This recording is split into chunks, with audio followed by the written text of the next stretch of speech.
Hello, I'm here. I'm Meg Casebolt. I am the CEO of Love It for Search, which is an SEO strategy agency. This video is all about duplicate content between your existing website and your MemberVault marketplace or website. This is especially relevant for those of you that maybe have a sales page on your website and then you have it delivered, some sort of product or course in your MemberVault. And also for those of you who are thinking about using the page builder functionality, you want to move your blog posts over, figuring out what lives on which site so that you don't have any complications around duplicate content. All right, so before I talk about how to prevent duplicate content or what to do about it, let me first define what duplicate content is. When we talk about duplicate content, we're talking about words that are the same or very similar that appear on multiple URLs throughout the internet. So duplicate content can even happen on your own website if it's set up incorrectly. So like if you were to have a blog post in two different categories, it could technically be considered duplicate content, even though it's the same thing if we don't set up those categories correctly. The problem with duplicate content is that Google and other search engines don't know what the best piece of information is. So if it shows up in multiple places across the internet, Google might either be like, I don't know which one of these is best, pick one and ignore the rest, or it might say, I'm just gonna ignore the duplicate content and send traffic instead to someplace that's a more relevant answer to whatever the search is that people are looking for.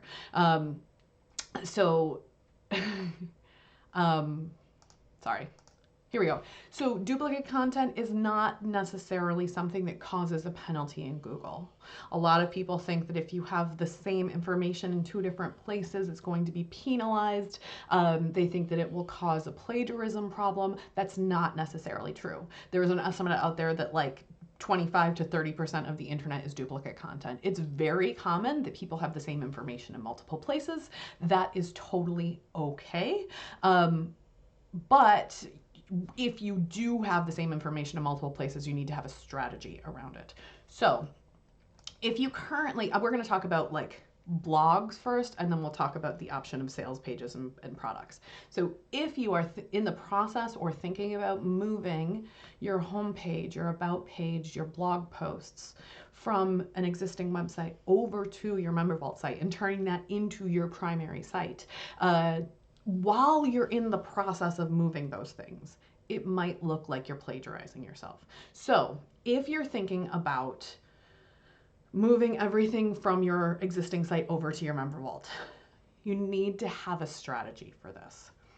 Instead of going, oh, I think I'll just move this one this day and I'll have them both listed in both places, probably the place where it appeared first is going to be the place that Google believes is the original source of the content. So you have a couple options here. You can move the blog post. Let's say that's like a blog post. You can move the blog post from your existing website over to your MemberVault site and then remove it from your WordPress site or your existing website. You know, take it down and then set up what's called a redirect, where you would say to Google, yep, it used to be here. Now it's here. It used to be on my website. Now it's in my MemberVault. And that will say to Google, if you were sending any traffic to this old part of my website, send it here instead to the new MemberVault one. That way it'll still exist on your site. You know, you don't have to delete it entirely. You can if you want to, but the Google will start to send traffic over to your MemberVault site instead. You can also, I'll include a link about how to do this below. You can also set up what's called a canonical link, which is your way of saying to Google, yeah, I know that I have this information in both of these places. I am aware that this is duplicate content. I want you, instead of looking at my website, I want you to go to my MemberVault. So you would put a canonical link, which is a specific type of code that you have to put in a specific way. I'm not going to explain that in this video. You would say, yes, I know that these are here. Pay attention to this one. Send the traffic to this one. This is the one that matters. So you can have the duplicate content in multiple places and not feel like you have to move everything all at once. You also can, right? If you're like, I'm going to move everything from my old website, put it on my MemberVault site, change the domain over, make sure all those redirects are in place. Maybe that's part of your plan. If that's the case, I want you to watch the other video that I have about migration services and how to migrate your website correctly. I do have a 5-part step written by Google in that video. The other thing that I want to talk about, a question that came up was, I'll just read you the question. If I have the main sales page for my products on my WordPress website with a link to buy going to my MemberVault product page, and that product page has the same copy for the product description, will Google penalize me for this? Not penalize, right? Google will not penalize you for the fact that you have the same information in both places. We absolutely want to make it clear to Google that these are linked, right? So it's not that you're plagiarizing yourself, it's that you are cross-linking to yourself, that you're allowing people to know both of these places. So on your sales page, you would link to your MemberVault, and then on your MemberVault, you would link back to your sales page and say, you know, to find out more about this, come over here. And that way Google knows that you're not plagiarizing yourself, but you're just cross-linking to yourself. And that will make it a little bit clearer to them that this isn't stolen content, this is duplicate content. Duplicate content, again, not bad. It's just a little bit confusing about which one of them Google wants to send people to. So, I mean, it's also possible that you rank twice for that term. Like if it has your sales page and your MemberVault right underneath it, like that's not the worst thing to show up twice in the same search results. It's not likely because the content's the same. Maybe you want to change the content up a little bit.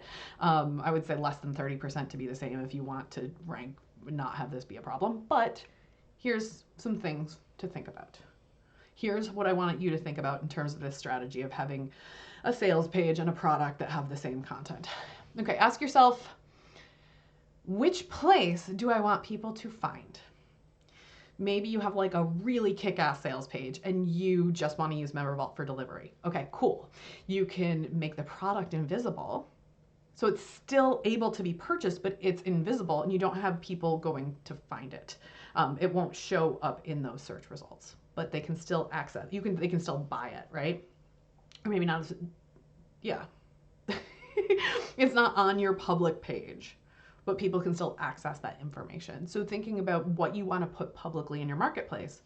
If you do want to have it publicly in your marketplace, and you still want to have most of those details on your website, cool, just shorten your MemberVault product listing. So you can have all the details on your website and then have sort of a synopsis on your MemberVault marketplace. And then make sure to link back again, you know, maybe use that learn more button to have people be able to go back to the sales page and then let them buy. So using both of those buttons, the learn more and the buy now button. And that way Google understands that the two products are related, but you don't have to put everything that there is to know about the product in the product listing. You can shorten it and not have to worry about this duplicate content problem. Or maybe you just want to have everything live on your MemberVault. Cool. Do you really need to have the product page on your website? Or could you just send people who are curious about it to your MemberVault products and then they can get the information right there in your product page? And then you don't have to worry about multiple sites and duplicate content and who's tracking what. Like every time you mention the product, instead of sending them to a sales page, maybe you just send them directly to your marketplace. Or in the same way I was talking about canonical links for your content, you could do the same thing for your product, where you could put the canonical link in your MemberVault and say, no, actually, I want you to direct all of the traffic to the sales page, right? So there are a lot of different ways to make this process work for you. But I think the biggest thing to think about here is that like duplicate content, not as scary as everyone thinks it is. It's not like, oh, I stole from myself and then Google's never going to send me any traffic ever again. No, Google's pretty good at figuring out what's related to each other and why we duplicate things in multiple places, and you aren't actually going to get a penalty for duplicate content. It might just be a confusion. You get a little less traffic for it. So no reason to panic if you have duplicate content, but those are some of the things you can do. You can set up canonical links. You can no index pages on your site, so that way they're still on your site, but Google will not send traffic to them. You can set up those set up ways that people can just direct back and forth and cross-link between them. There's a lot of different ways to approach this problem. So don't worry about duplicate content. Come up with a plan. And if you have questions about actually moving your website, then I want you to watch the other video about migrations.